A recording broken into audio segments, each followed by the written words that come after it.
अस्सलाम वालेकुम दोस्तों, कैसे हो? मुझे उम्मीद है कि आप सभी सही हो गए। न्यू अपडेट के साथ मैं आपके सामने फिर हाजिर हो चुके हैं। अगर आप कुवैत में रहते हैं, कुवैत की खबरों से हमेशा के लिए अपडेट आना चाहते हैं तो ये वीडियो आप शुरू से लेकर आखिर तक देखते रहिए। इस वीडियो के अंदर मैं आपको काफ़ी ज़्यादा इंपॉर्टेंट जो है इन्फॉर्मेशन देने वाला हूँ और आप लोगों को बताने वाला हूँ पिछले 24 घंटे कोरोना वायरस रिपोर्ट और भी कुछ बड़ी खबर है जो कि मैं आपको देने वाला हूँ। इस तरीके से बहुत सारी अपडेट है जो कि लॉकडाउन के हवाले से है और नए वायरस के हवाले से है। बिना देरी के वीडियो शुरू करते हैं, लेकिन उससे पहले मैं आपको बता देता हूँ, चैनल हमारा पहली बार देख रहे हैं, चैनल को सब्सक्राइब करें और साथ ही साथ बेल आइकन ज़रूर प्रेस कर दें ताकि हमेशा आपको इसी तरीके से कुवैत के बारे में इन्फॉर्मेशन की वीडियो सबसे पहले मिलती रहे और आप हमेशा हमारे साथ में जुड़े रहें। तो सबसे पहले हम यहाँ पे बात कर लेते हैं जो कि काफ़ी बड़ी अपडेट आ रही है। जैसे कि आपको मालूम है, अभी लोग जो है बहुत ज़्यादा कम जो है वो कुवैत में आने की जो है वो इच्छा जता रहे हैं। और इस चीज़ को देखते हुए अगर बात करें यहाँ पे ख़र्चे की, तो एक बंदे का ख़र्चा यहाँ पे काफ़ी ज़्यादा आ रहा है। अगर फ़िलिपीन की बात करें यहाँ पे, यानी कि जो भी डोमेस्टिक वर्कर आ रहे हैं, तो तकरीबन उनका जो है 1700 से 2000 जो है केडी का ख़र्चा आ रहा है। और ये ख़र्चा अगर कुवैती नागरिक देगा तो उसके लिए भी थोड़ा मुश्किल पड़ेगा, और अगर जो भी बंदा कमाने के लिए आ रहा है अगर वो देगा तो उसके लिए तो बहुत ज़्यादा मुश्किल पड़ेगा।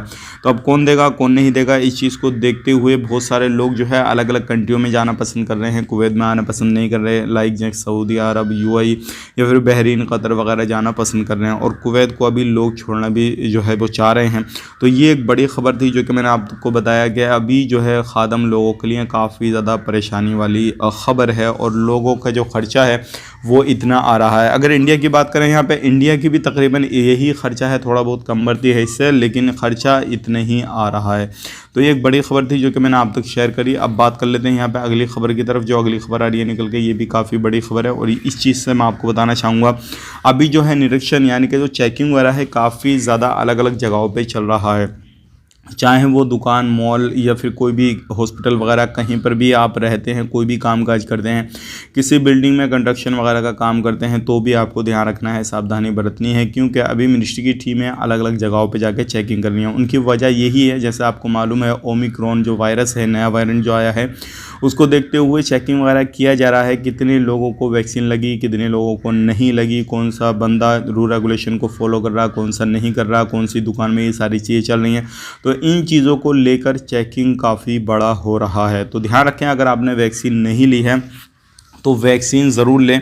और अगर किसी भी तरीके से मास्क वगैरह नहीं लगा रहे हैं या किसी भी तरीके से कोई कामकाज आप पहले इग्नोर कर रहे थे चीज़ों को, क्योंकि कोरोना वायरस के केसेस कम थे, तो उन चीज़ों को आप इग्नोर कर रहे थे, अब इग्नोर बिल्कुल नहीं करना है, मास्क वगैरह भी लगाना है और भी जो अदर चीज़ें बताई गई हैं उनको भी आपको फॉलो करना है। तो ये काफ़ी बड़ी खबर थी जो कि मैंने आप तक शेयर कर दी। ओमिक्रॉन वायरस जो है अभी काफ़ी ज़्यादा चिंता जताई जा रही है। हालाँकि अभी कुवैत के अंदर ये चीज़ें नहीं आई हैं कि भाई इतने केसेस हो गए, ये हो गया, वो हो गया, लेकिन दूसरे देशों में देखने के बाद में चिंता जताई जा रही है। अब यहाँ पे बात कर लेते हैं पिछले 24 घंटे कोरोना वायरस रिपोर्ट के बारे में। 17 रिकवरी की गई है, टोटल रिकवरी 4,10,663 की हो चुकी हैं। 36 नए केसेस आए हैं, टोटल केसेस जो हो चुके हैं 4,13,419 हो चुके हैं। 2,465 टोटल मौत हो चुकी है। और बात करते हैं टेस्टिंग की, 19,262 की टेस्टिंग हो चुकी है। टोटल टेस्टिंग की बात करें 53,69,734 हो चुकी है। ICU में 3 केसेज हैं और अभी भी जो एक्टिव केस हैं वो हैं 291। 151 पे कॉल करके इन्फॉर्मेशन कोरोना से रिलेटेड आप ले दे सकते हैं।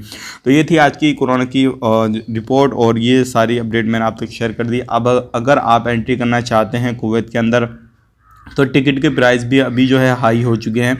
आप खुद से जाकर चेक कर सकते हैं, गूगलाइज कर सकते हैं, किसी भी वेबसाइट पे जाकर आप खुद भी चेक कर सकते हैं। एंट्री करना थोड़ा मुश्किल हो गया है और जो भी रूल रेगुलेशन है उनको भी कड़ा कर दिया गया है, सख्ती बरती जा रही है एयरपोर्ट वगैरह पे, हर जगह पे। तो इन चीज़ों को भी आपको खास करके ध्यान देना है। और कहीं से भी आप एंट्री करना चाहते हैं, आपका ओल्ड वीज़ा, नया वीज़ा जो भी है, तो आप अपने ध्यान से एंट्री वगैरह करें। मिलेंगे इस नए स्टूडियो में। आप अपना ख्याल रखें, अपनी फैमिली वालों का ख्याल रखें। Take care, bye bye.